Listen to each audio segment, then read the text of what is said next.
Hello friends, അച്ചി കിച്ചണിൻ്റെ പുതിയ വീഡിയോയിലേക്ക് ഒരിക്കൽ കൂടി സ്വാഗതം.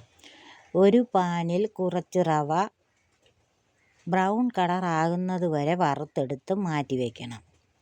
ആ പാനിൽ തന്നെ അരമുറി തേങ്ങായും ബ്രൗൺ കളർ ആകുന്നത് വരെ വറുത്തെടുത്ത് വേറൊരു പാത്രത്തിലേക്ക് മാറ്റി വെക്കണം.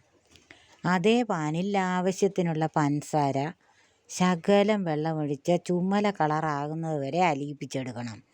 എന്നിട്ട് അതിലേക്ക് തന്നെ കുറച്ച് വെള്ളവും കൂടി ഒഴിച്ച് കുറച്ച് പഞ്ചസാര ചേർത്ത് അത് അലിയിപ്പിച്ചെടുത്തിട്ട് ആവശ്യത്തിനുള്ള ഉപ്പും ചേർത്ത് എന്തെങ്കിലും ഒരു കളർ വാനിലയോ നമുക്കിഷ്ടമുള്ളത് ഒഴിച്ച് ചേർത്ത് കൊടുക്കണം.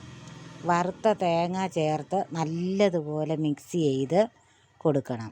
അതിനുശേഷം വറുത്ത റവ ചേർത്ത് കൊടുക്കണം. നല്ലതുപോലെ പറ്റി വരട്ടെ. പാനിൽ പിടിക്കാതെ വരുന്നത് വരെ ഇളക്കി കൊടുക്കണം.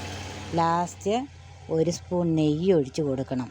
പാത്രത്തിൽ നിന്ന് വിട്ട് വരുന്നത് പോലെ വരും. എന്നിട്ട് ഒരുമാതിരി ചൂടാറി വരുമ്പം കട്ടിക്ക് പരത്തി കൊടുക്കണം. നമുക്ക് ബിസ്ക്കറ്റൊക്കെ ഉണ്ടാക്കാനല്ലേ, ആ കണക്കിന് പരത്തി കൊടുക്കണം.